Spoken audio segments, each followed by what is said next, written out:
Good morning and welcome to another episode of Grapes and Greens. This is episode 9 of series 2, and we've got a very special occasion, very special guest joining us today.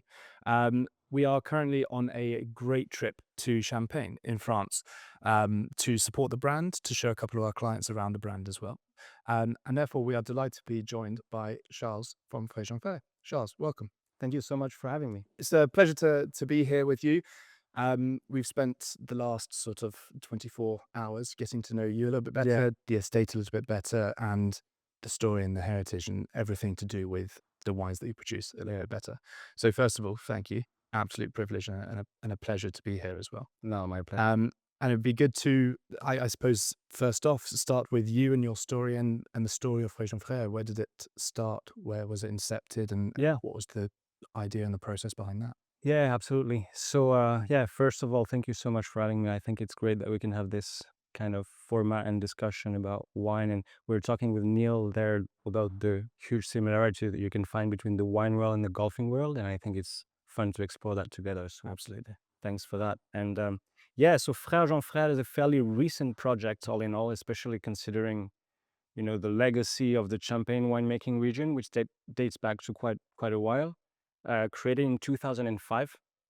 Started off as a family project by brothers who were Frerejean on the father's side, of course, but Taittinger on the mother's side. And that's pretty much how it all started off. So in 2005, the brothers inherited a couple of hectares of very, very top quality vineyards in the Grand Cru villages of Avize, Cramant, so mainly in the Côte des Blancs sub-region. Champagne is a big region on the map that is kind of spread apart with different sub-regions. Yeah. Here we're just south of Épernay in the Grand Cru village of Avize. And we're lucky enough to work with some of the best terroirs there are in Champagne. It's called Côte des Blancs, translated in English would be the white slopes. Yep. And it just shows the biggest point of differentiation that we have here is the quality of the soil, and we have very chalky soils here. Yeah. So the name just makes total sense, Côte des Blancs, and this soil is particularly well suited for Chardonnay. The growth of Chardonnay they share similar soil qualities in Côte des Beaunes, in Burgundy, in Chassagne-Montrachet, Puligny-Montrachet, etc. So we also try to cultivate this Burgundian approach to winemaking because the father side of the family, the Frerejean family, actually originates in Burgundy. Had nothing to do with winemaking though, but we'll get to talk a little bit more about the family history later on. We have this strong wine approach to Champagne. Champagne is seen worldwide as a celebratory drink. Yeah. But first and foremost, it's a wine, and it does behave like a wine with a few extra steps in the making, but still a wine. So you can age a good champagne. Yeah. You can, have a few tweaks in the winemaking process to add up in terms of tasting profile and complexity to a champagne. So we really focus on making Champagne a great wine of gastronomy rather than entering the very crowded market of celebration with Champagne. It's definitely an area of the market where we sort of prefer, and I talk for myself, I talk for everybody else sort of who's here on this trip, but also quite a lot of people within the UK market is we enjoy a little bit more to do with Champagne. We enjoy the gastronomic aspect of it, the fact that, like you were saying, it is a wine before anything else. And I feel like a lot of Champagne brands, and it is beginning to leak into Bordeaux and Burgundy, and also abroad into Rioja and places where the wine is becoming less of a wine, more of a brand, Yeah. more of a business, I suppose. Correct. And it takes away from the real ethos and why you're producing it in the first place, right? And so it's good to be rooted in that. It's good to find your home, as a sense, in the Côte de Blanc. Yeah. An amazing place as well to have the home and to own some of the best vines on some of the best slopes in Champagne. So you're off to a good start there as well. Yeah. We should mention before we get too far into it, we have some wine here, which is Yes. fantastic from the estate. Do you Yeah. just talk us through this? Yes, absolutely. So this is one of our top cuvées. We figured we wanted to treat you guys Very for kind. coming all the way. Yeah. So this is the latest vintage that we release on our vintage cuvée called Les Hussards. I guess it's the perfect time as well to explain a little bit about the naming of the cuvée. But before that, let's talk about the wine itself. So it's among our top cuvées. Our approach in the winemaking side is that the best terroir you work with, the more time you need to fully reveal the potential of the wine. It's something that is fairly true among all great terroirs in the world, France, but not limited to France, you know. But when you think about great wines, usually it's tied to great aging potential. And it's not only about potential, it's sometimes, in most cases, it's quite needed, actually. You need some time for the wine to evolve and showcase its full potential. So it's not only an option, sometimes it's actually needed to reach the quality of the product that you're aiming for. That's an introduction to this wine because it's one of the wines that we age for the longest time.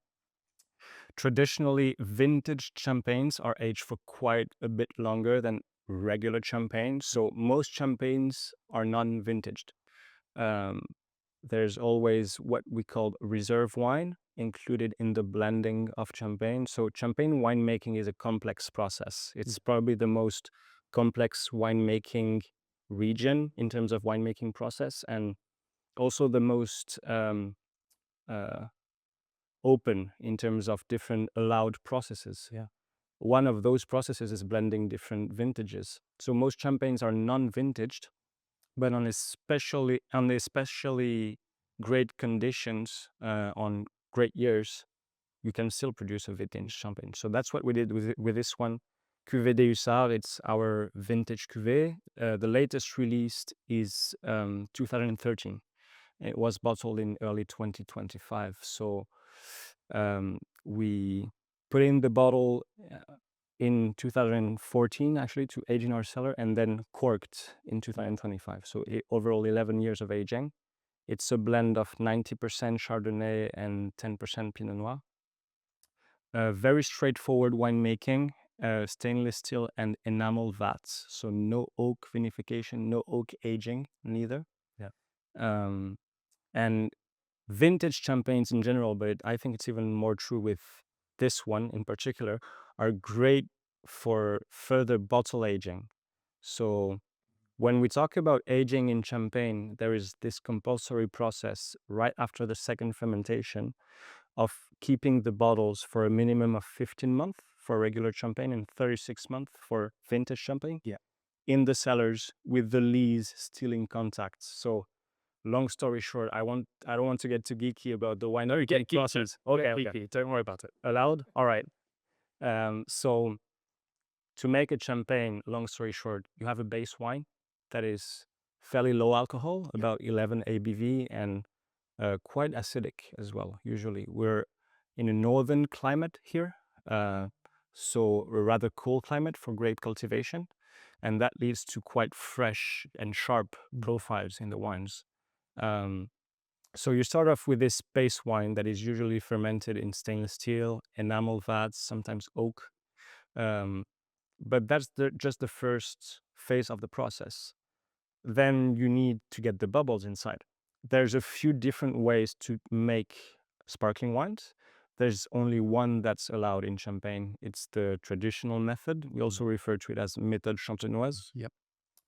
And that doesn't actually technically originate in Champagne, but that's another debate. Yeah. But basically, you put this still base wine in a bottle, add sugar, can be unfermented grape juice, rectified grape must, sugar itself. You need some kind of sweetening agent, and then some yeasts, and close the bottle with a metal cap. And what happens then is that because there are yeast in contact with sugar in the liquid, second fermentation starts. During fermentation, the yeast, they eat the sugar and release CO2 and alcohol. Because there's a second fermentation, that explains why you needed a low alcohol base wine to start with, because during the second fermentation, the ABV will actually rise to about 12.5, 13 ABV. And then the CO2, well, because the bottles are capped with a metal cap, airtight, the CO2 cannot escape. So that's how you build up the pressure during this second fermentation process in the bottle, and end up having quite important pressure, actually, about 6 bars of pressure in a bottle of champagne. To give the audience a rough idea, it's about twice the pressure of the car tire. So it is quite a lot. it is a lot. Yeah. And anyways, I was saying long story short, but it's ending up as a long story. After the second fermentation is done, there is this compulsory stage of what we call lees aging. And when we talk about aging in general in champagne, we refer to this stage of lees aging. The lees are the dead yeasts. So after the second fermentation is done, the yeast die, they have no more sugar to digest, and they turn into this deposit that sinks at the bottom of the bottle. And over time, keeping the lees in contact with the liquid inside the bottle, the lees will dissolve and bring extra layers of complexity, extra flavors. We refer to them usually as yeasty notes. Yeast mix, yeah. Yeah, bread dough, brioche, pastry. They provide also a bit of a fuller mouthfeel, a little bit of more body as well to the wine. Yeah, it's almost, I always refer it to as a sommelier's term, is got brioche. Butter is a very common one that we like to use as well. And it's not just in champagne, right? It's in other Burgundian wines. Burgundy is a great And example. across the world, where you've got oak usage and you've got an inkling to produce a wine that's more full, more complex. And again, it ties into that link with gastronomy. Yeah. You want something, you're literally inducing a new chemical process to turn mallow into lactic. And that's where those lactic characteristics come from. And it does lean towards food, and then it ties in the whole aspect of gastronomy as well. Yeah, definitely. I think that's fantastic. Well, cheers to that. Yeah, Absolutely. Thank It's you. a pleasure to be here. Thanks. I think it would be a good time to talk a little bit about the journey of the estate. Yes. You've recently undergone a slightly, almost seems like a bit of a brutish way of saying it, but a rebranding. Yes. And what you like to call a new identity. Correct. Bringing on a more modern approach to your production and your image, Yes. but also retaining the old style of champagne production and the winemaking and all the operations around the estate as well. Yeah, absolutely. So we are at this crossroad of modernity and tradition, and I feel that the best way we can really highlight the great winemaking traditions in Champagne is also being up to the page in terms of technique and an approach in winemaking. And they're not they can get along really well together. Tradition and modernity, you can find ways to actually make them both work together. So again, Frerejean Frères is a fairly young house, created in 2005. When we started off, production started in 2005, but the first bottles were released on the market. Well, initially not even on the market, but were ready for consumption in 2011, because from the start we had this very strong drive and DNA of making long-aged wines. So 2005. Yo, hello. Rodolphe Frerejean popping in, unexpected. On the podcast. Popping in the podcast. No. Good to see you. How's it? Yeah, he's downstairs. Oh, it might be in the old house, actually. The old house. Yeah, it's no way. So it's definitely the same. No problem. Enjoy. And see you soon. See you later. It's a family house. Is it? You can't. Yeah. You can't blame them, Yeah. can you? It's like walking into their living room in the morning. Yeah, pretty much. Absolutely no issue at all. And at the moment where we're shooting this, it's mid-November. Exactly. It's a high period for us, so we welcome a lot of importers, distributors. No, absolutely. So going back to Frerejean Frères, 2005 creation, 2011 first bottle produced. So we're still a very young house, deeply rooted in the winemaking tradition, both of Champagne and with this slight twist of Burgundian approach as well, that we really try to cultivate, because it also helps us stand out from the rest of the producers in Champagne. And about the rebranding, Rodolphe, actually, who just popped in, has a really fun way to put it. He goes, now we're just celebrating our 20th anniversary, in 2025, and we're out of the teenage years. We're becoming adults, and when you're a teenager, you try to please everyone.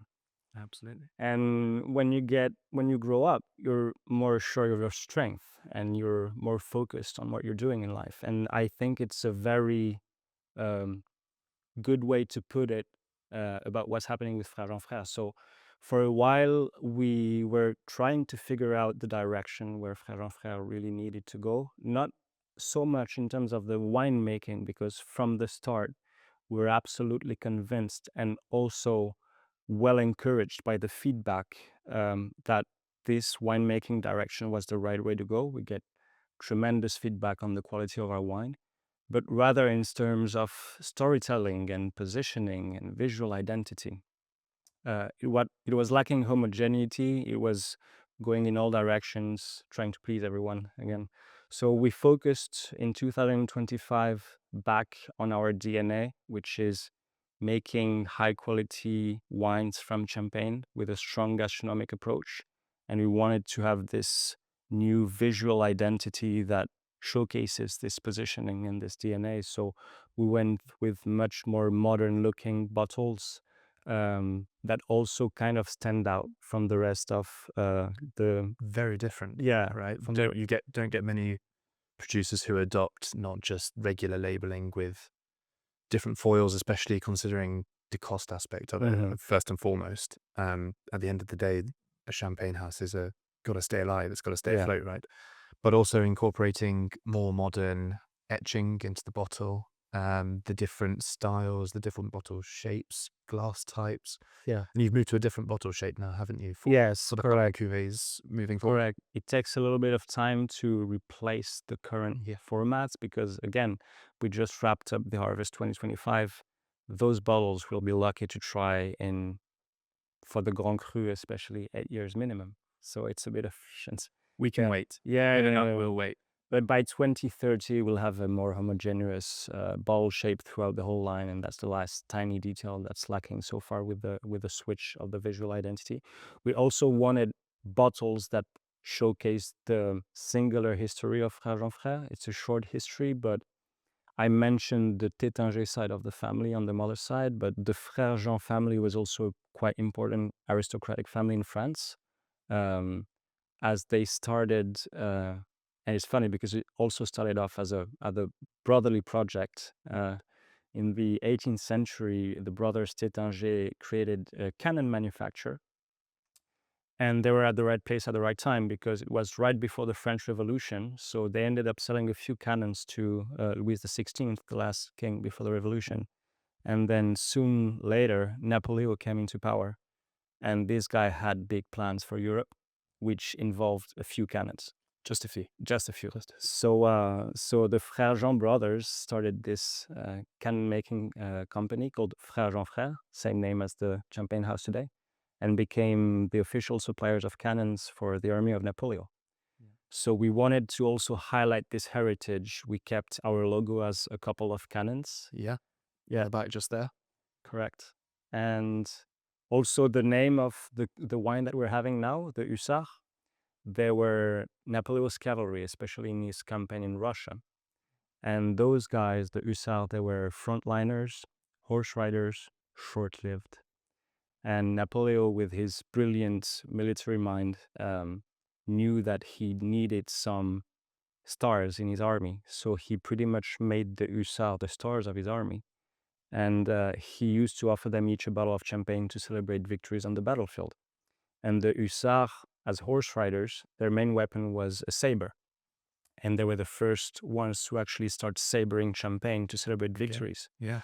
So, we wanted bottles that showcase this super nice story that we want to share with the world. We're a young house, but with a deep historic heritage. And we're not in any way looking at hiding the product behind the story. In the end, we want to keep the wine and the quality of the wine speaking for itself. But a good story always helps. It does. And we were talking about this yesterday over dinner, and a couple of nice bottles of champagne. It's lovely for us on our end to be representing this in the UK market and talking about it and allowing so many different people to taste it. And one of the ways I prefer tasting it and showing it to people is to let them taste it first before I Right. tell them anything about it. Yeah. It's that air of, scarcity, rarity, unique exclusivity. Mhm. And then you take a sip of it and all of a sudden you're exploring so Yeah. many different aspects of just a bottle of wine. And then you get told the story and everything starts lining Yeah. up and you're thinking, wow, this is quite literally 300 years poured into Mhm. a glass of wine. You're enjoying it, you're understanding the story, and you're appreciating it a little Mhm. bit more. Yeah. And that's, I think, the biggest part for us, for the consumer, and also for you as well, is the appreciation. Again, it links back in. It's not a brand, it's a wine first, and Correct. then a story and a growing Yes. opportunity and progression beyond that. Mm-mm-mm. And I love what you mentioned about, having people try the wine first and then showing the bottle and telling the story, because it's s- often underestimated how people can be biased by storytelling sometimes, Yeah. and how it can affect your approach and your appreciation of a product. So we'd rather say as little as possible before tasting, Mm. and then after tasting go all out with the nice stories and the. But yeah, we really want to keep the product speaking for itself. Absolutely. Mm-mm. Yeah. And time into that as well. We had the chance yesterday to walk around one of your most precious, most prized plots Yes. in Aviz, Yeah. just around the corner, Yeah. where you grow majority Chardonnay Correct. production for one of your other wines, that is it, Correct. and Yeah. range. So we have a few, our historic vineyards inherited from the Taittinger lineage is mainly in Aviz and Cramant. And that's where we have the top quality soils and the top quality grapes that goes with. Just to put things back into context, there is this cru system in Champagne. So Champagne, again, is a really big, wide region that produces big volumes. Bear in mind that all the champagnes consumed in the world comes from this tiny region in northeastern France. So the bulk of the production is regular champagne. Then there is the Premier Cru level, which amounts for a tiny portion of some of the best plots. And then above that, there is the Grand Cru, which is even more scarce and even higher quality.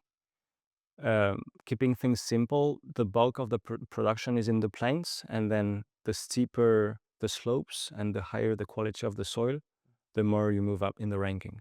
Ultimately, Grand Cru level is the highest level. And we're very lucky in the sense that Aviz is a Grand Cru village, Cramant is a Grand Cru village. We're really in the middle of what we call the Holy Trinity in Côte des Blancs, so Aviz, Cramant, and Auger. And yeah, we're lucky enough to work with some of the best vineyards there are in Champagne. And the plot we visited yesterday is quite iconic because it is the plot of old vines. In Cramant, it's north facing, so it has a fun microclimate that's not exactly the same as the rest of the area. And it has some of the oldest vines that we have in our ownership, actually the oldest vines. And it goes mainly into the making of one of our best cuvées that is called VV26. It is a Blanc de Blanc Grand Cru from this single vineyard in Cramant with very old vines. The name VV26 stands for Vieille Vigne, the French for old vines, and 26 because the oldest vine in this plot was planted in 1926. So that's not the overall age of the vineyard. No, because should be stressed. yeah. The oldest the vine, the less yields you get. So we wouldn't be producing much if we had all live bottle, pretty much. But the average age of the vineyard is still quite high, about 60, 65 years. And again, the older the vineyard, the less yield you get, but then the deeper the root system. And usually low yields equal high quality. Yeah. That's also one of the reasons why the steeper slopes are qualified as higher growth, higher cru in the system, because steep slopes means less water penetrating the soil, so less diluted aromas, lower yields. But with lower yields, you get the plant to spend as much energy in producing less volumes, so the little you get gets quite concentrated. So old vines on Grand Cru vineyard, it's like, You're in for the home run. yeah, Right. pretty much. You've already got all of the stars aligning before you even get into the winemaking process. And then you've got again a very traditional winemaking process when it comes to in the cellar. Yes. Your master of blending and winemaking, and then your use of oak as well. Yes. And it's quite interesting because you've also started using obviously stainless steel now as well. Yeah. So we saw the comparison there between the oak barrels that you do use, small oak barrels. So you've got concentration there and a mixture of second use and also first use sales from Burgundy. And then the stainless steel vats obviously moving in with this modern trend, and it ties nicely into the brand and the changing, where you're focusing more on making sure that your production quality is at the forefront. Again, going back to the wine, temperature controlled, you've got a lot more flexibility when it comes to the production, controlling it so you're not losing as much must as you might in the regular fermentation process, essentially. Yeah. And again, I think it goes back to what we said earlier about trying to mix tradition and modernity. The use of stainless steel vats is a good example of it. We used to rely heavily, almost exclusively, on fermentation of the base wine in enamel vats. We love them. We keep using them. They are not as neutral as stainless steel. They provide this very fine patina that's great for, especially when you're aiming at aging the wine for a long time. But in the recent years, we've had more and more trouble with very warm summers and late summers. And stainless steel has this great advantage now in the stainless steel vats of providing temperature control. And again, when you produce champagne, you want to keep things nice and fresh. You want to, especially with Chardonnay from the Côte des Blancs, you want to highlight the minerality, the citrus notes, the freshness, the sharpness. So for that, you need to keep the temperatures of fermentation quite low. So that's something that is today possible thanks to temperature controlled vats. I mean, it's not that recent of an upgrade. It's been existing for a while, but it's one of the aspects where we're absolutely not looking at, keeping things traditional for the sake of traditions. And we would rather evolve with our time to make sure that we put everything on our side and, in with the objective of making the best wine possible. And barrel aging can add a lot of complexity, but barrel notes in a wine can take the lead pretty easily over the fruit. So we've been using so far exclusively secondhand barrels, which do not mark or impact the wine as much as new oak barrels. And we mainly use them with the most concentrated juices in the first place that we have. So VV26 is one of them. We also have here and there some limited editions that are kind of outside of the permanent portfolio of our wines. This year we released a beautiful limited anniversary Magnum, which is a Blanc de Blanc Grand Cru that was cellared in 2015, sorry, to celebrate the 10 years anniversary, and now released in 2025 to celebrate the 20th anniversary. So this one was also bearing a little bit of oak-aged Chardonnay in the blend. But our focus at Frerejean Frères, with always this gastronomic approach in mind, is to keep things balanced and highly drinkable. And those two factors go hand in hand. When you have a wine that is very pleasing to drink, it's usually very well balanced. And usually a very well balanced wine is quite pleasing and easy to drink. Yes, when it goes in multiple different situations, multiple scenarios, with food, without food, correct zone, with company, without company. Yeah. You never know. And it is The best bottles, finding that balance. best enjoyed with little company so that you can have more than a glass. Good. Yeah. Or go for a Magnum. Or a Jabot. Why not? Yeah. Why not? No, it's again, it comes back to the wine. you focus so much on the wine itself and not about the other things that are outside of the winemaking process, that it really comes through in just in the glass and in the experiences that are then shared around the bottle, for example. I suppose in the UK, where we're obviously working in the market with it, you have a really strong lean towards gastronomy. Yes. You're the official wine supplier or champagne supplier of the Michelin Guide, Yes. as well as a strong partner with Grand Table du Monde Yeah, as well. absolutely. Yeah. Two unbelievable accreditations Yeah. as well, and something that puts you at the forefront and proves to everybody else that your stuff is legitimate. It's really high quality, and it's Yeah. associated with the best hospitality and restauranting in the world. And that's, I think, a really big key influencer for people Yeah. picking up a glass for the first time. And have you seen that be a good driver for more global expansion and more global visibility for the brand as well? It is for sure. It is a big visibility driver. It also strongly put the emphasis on our positioning as a gastronomic wine, especially when market conditions get a little bit tougher. It's very tempting to go out of the beaten path and try new things. And we went the opposite way. We went like, let's focus on really what we do best, gastronomic wines. And to showcase this, as you mentioned, we've had long-lasting partnerships starting in 2019 with the Michelin Guide, and more recently with Les Grandes Tables du Monde since last year in 2024. And Les Grandes Tables du Monde is not as well known as the Michelin Guide, but it's a very select group of about 200 members of 2- and 3-star chefs only. So the association started in France, mainly European chefs, but still fairly international members. And aside from the visibility, those kind of partnerships gave us really good introductions with high-profile chefs. And the high-profile chefs, especially the 2- and 3-stars, they don't have much to prove anymore. No.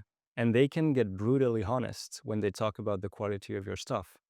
And they're not afraid to tell you they don't like a product when they don't like a product. So we could count on very honest feedback from people we knew by reputation, but who had no idea who we were. So it was a bit intimidating at first, but then we were quite reassured because the feedbacks were just so good. So aside from visibility, it gave us a lot of validation, and it's very encouraging for us to keep going in that same direction. Things take time. Creating a brand takes time. Getting visibility takes time. And our motto with the whole rebranding is time reveals. Yeah. It applies to how we envision winemaking.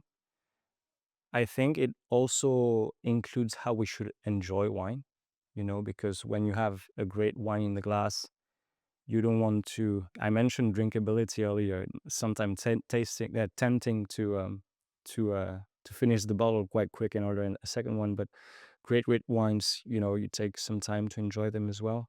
And we're also very conscious that time reveals is also a motto that applies to the business side. So growing reputation takes a lot of time. Ruining a reputation can be instantaneous. Yeah. So following through in that direction, taking our time and staying true to our positioning and our vision is very important for us. No, completely. And especially coming into the UK market for us as well, we're finding less and less people are taking time over hospitality just in general. Bookings are triple stacked throughout the evening. You do 2 or 3 resets nowadays in restaurants, and people are running through. And as a result of running through, they're not experiencing what hospitality is. And I think that's becoming a little bit lost on, especially the younger generations, but also the people who previously did enjoy going out, having a glass of wine, 2 glasses of wine, enjoying the meal and enjoying the experience and where you are, who you're with, and the whole atmosphere around it. And so grounding people and being able to work with people who are all about the experience and taking time with everything is very nice to be able to work with partners who do that, to be able to supply wine to people who do that as well. And that brings in the golf aspect. You've got a lot more focus these days with golf clubs on the experience. And we always refer to it on the podcast as the reason that we do wine and golf together is because they're so similar in the sense that you're not playing golf really to just hit a ball. Mhm. People play it professionally to get good at it and make it their livelihood.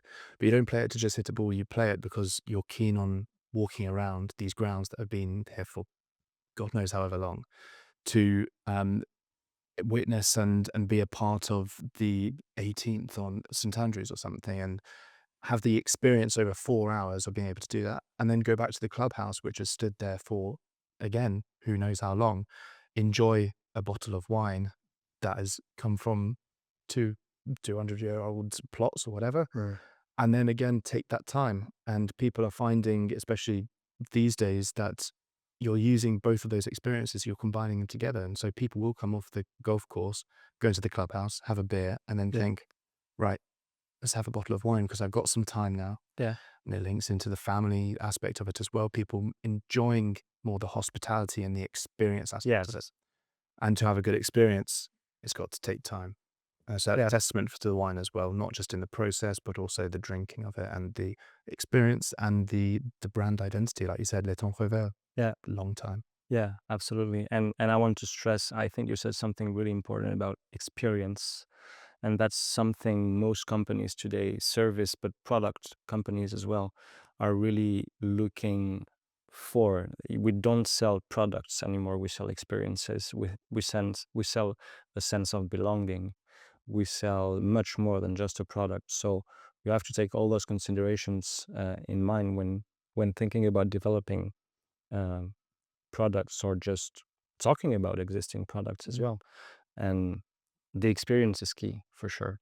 Yeah, and it runs through all the brand. It's all good having the experience of tasting some wine in over in Surrey where we are in London, but walking through the front door of this amazing now Maison in the middle of Havise, and seeing all the bottles on the table, and then going into the tasting room, which has the chalk soil floor, and I'm sure part of all of us who are on the trip sort of, oh wow, it sort of does feel like I belong at this place, and I'm going to have the experience and a couple of days of just making memories and understanding more about this champagne brand.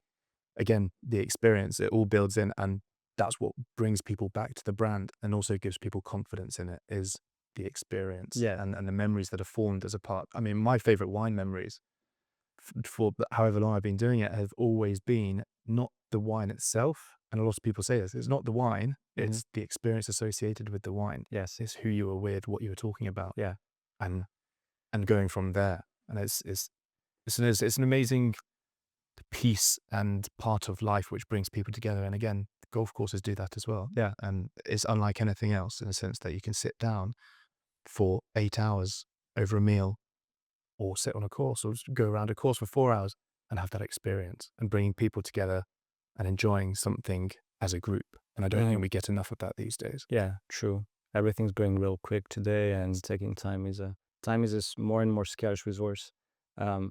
There's also something you mentioned. I think it's very important to mention how we appreciate wine in particular differently when you have it on the side of production compared to somewhere else.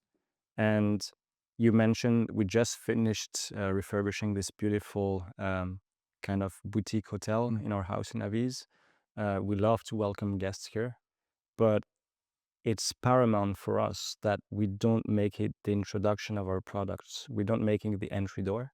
We only welcome here people who are already convinced by the product and who we already have this strong relationship with, because we know how biased you can get when you discover a product where it's produced. It's happened to me. I'm sure it's happened to you. Oh, definitely. And I'm sure it's happened to a lot of people listening to the podcast.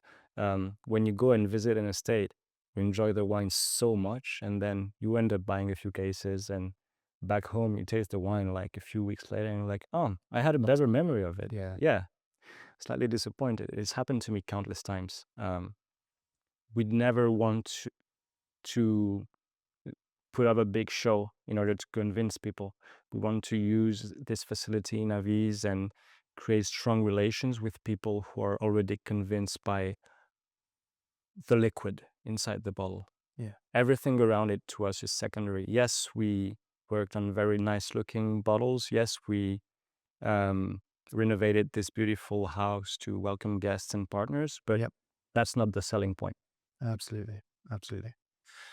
And it's not just the finer things that you produce as well, is it? Obviously, you've got to cater for a slightly more broader market, especially in the modern world that we live in. Yes. So we were lucky enough to be tasting the Husad today and be talking about the VV26. But you also produce quite a few other lines as well Yeah. that are a little bit more, hate the word, but a little bit more commercial, a little bit more Yeah. approachable for Absolutely. the mass market Yeah. of consumers out there. Yeah. Starting with the Grand Reserve and then also moving into a couple more of the stylistic approaches. So the Extra Brut and moving on from there. And it's something that we always see as quite a stunning point is we always start with the Grand Reserve because this is the entry level wine. Yeah. And the amazing thing for us and to be able to speak about it is the Grand Reserve already has way more aging than a regular champagne Yeah. from other producers who you do see on the market shelves, for example. Yes. I mean, it's 4 years, isn't it, Yeah. for the Grand Reserve? And that's, again, testament of the time and the quality and the dedication to the quality of the wine. And then moving forward, we have the Extra Brut, slightly more stylistically different as well. And I think actually quite a popular wine, Yeah. not just in our market, but the global market as well. Yes. Yeah. Yeah. Absolutely. Yeah. And it has a sibling, a twin brother, the Brut. Yeah. Exactly the same winemaking process up until the stage of dosage, which happens right before the bottles are actually corked with the fine cork and ready to sell. I mentioned earlier how Champagne is probably the most allowing region in terms of things you're allowed to do with the winemaking process. One of those things is adding sugar. Might come as a shock for people listening who are not aware of that. Yeah. Yes, most Champagne, vast majority of them contain added sugar. Historically, this was implemented because, again, we're in a cool climate, and before climate change hit, it was really difficult to get nice ripeness of the fruits here. So the acidity levels were sky high. And what do you need to balance acidity? Sweetness. Absolutely. It's also a natural preservative. So all this to stress the fact that there is sugar added in the wine and in champagne.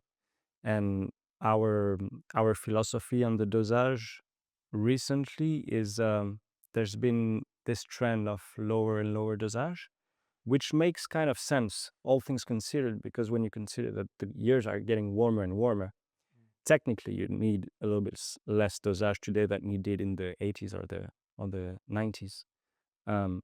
But because our goal is thriving for balance and drinkability, we're not really about following trends. We want to focus on what we do without really paying much attention of what others are doing. And I was mentioning the dosage because the Extra Brut is quite successful, but it also has this sibling, the Brut, exact same winemaking process, but slightly higher dosage. So to put things back into context, I think it's worth mentioning that when you read Brut, Extra Brut on a champagne label, it's an indication of the actual amount of residual sugar you have in the champagne. Extra Brut is always below 6 grams of sugar per liter. Brut is between 0 and 12. Technically, below 6, you can name it Brut or Extra Brut. Yeah. But usually, when it's mentioned Brut on the label, it's actually above 6. It's in the above section. Yeah. Yeah, and it's a science and just a science behind it as well. And I think that as we were talking about earlier, we're seeing a lot more people these days are starting to prefer these slightly drier wines, moving into even categories such as zero dosage. You wouldn't have found a zero dosage on the shelves 5-10 years ago, and now we're seeing a lot more resurgence in that style. Yeah. And it's what everybody here in Champagne drinks as well, isn't it? All the people who have grown up making the wine and tasting the wine, they're all preferring the drier style. And I was always told when I was studying is all the people actually blend champagne because they are blending it without any dosage. They have a palate that is more leaning towards a slightly more acidic, slightly drier. Yeah. And so when you put a sweet wine in front of them, they're like, Mhm. not for me. No, thank you. Where's my zero dosage? And Mhm. so we're moving towards a more dry market when it comes to champagne, but then we're moving in the opposite direction when it comes to other competitors like Prosecco or Cava or Petnat, where we're moving more towards the sweetness. So there's quite a divide there, and it's an Yeah. interesting see. And over the next couple of years, we'll see Yeah. how that turns out. But it's an interesting.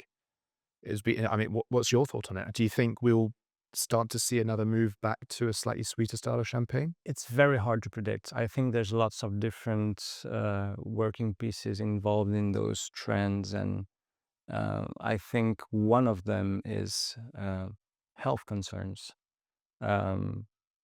6 grams of sugar per liter is nothing. If you compare that to a soda, you'd be blown away by the difference. But again, I think, especially in our case, Frerejean Frères, we produce about 150,000 bottles a year. Sounds like a lot, but for champagne, it's nothing. No. Especially when you compare to the bigger names, the big houses.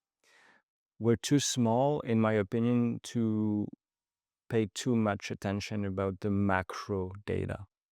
And we do things too differently to be bothered by those questions. I'll start to worry the day that we get negative feedback on the wines. Yeah. But it's so rare today that I'm confident. I think, at some point, enjoying wine gets quite subjective. There is this base of objectivity, of course, and you've studied wine, I've studied wine. The name of the game for us is trying to be as objective as possible in a field that sounds super, super subjective. And it's all the fun to me in this. It's always a fun time. Yeah. Trying to remove your personal Yeah. opinion from the professional tasting of a wine. Yes, It's a tough gig as well. Yeah. it is. But it's what makes it really interesting as well. And I think you can't really rule out all the subjectivity about it. You have to respect the fact that people have natural leanings toward this or that style of wine. We are not on the high dosage side. We're not on the low dosage side. Everything tends to be pretty black and white today. Zero dosage. Why not have 1.5 grams? Maybe it would be slightly more balanced. Yeah. So we stand in the gray zone, and it's comfortable in the gray zone because we're not really fighting with anyone, and you're trying to actually convince everyone. Yeah. So Absolutely. I've got one more question. Yeah. When we normally have golfers sat on the other side of the bench or the sofa or wherever, we ask them if they had to play one more course, where would they play it and who would they play it with? So we've got a slightly different one for you, obviously, because we're talking about wine. So if you had the great opportunity of spending one evening with a bottle of Cuvée de Hussarde from 2012 or 2013, and you had 3 other people sat around the table with you, who would they be? I'd say people who drink very slowly. Yeah. It's a good place to be. Good place to be. All the more for you. I think you raise a fair point. We mentioned the subjectivity in wine tasting, and we mentioned earlier another aspect of it about how you can be biased by the context. And company is one of the factors that can truly affect your perception of quality. Great wines are always best enjoyed in the best company. So just people you care about, I think, is the most important. Drinking wine is a social activity. And we really want to cultivate that at Frerejean Frères as well. It goes along with the whole gastronomic approach. Gastronomic might sound porch, but it's all about sharing. And I think drinking wine is a very social activity. And the best wines need to be enjoyed with the best people, as long as they don't drink too quick. Absolutely. Charles, it's been an absolute pleasure talking to you. Thank you very much, not only for this, but also for the visit to Aviz. My pleasure. And looking forward to definitely speaking again soon and having some amazing opportunities to come and visit the Maison over here as well. So thank you. Anytime. Cheers. You're always welcome. And yeah, looking forward to the next chat for sure. Thank you. Thanks. Very kind.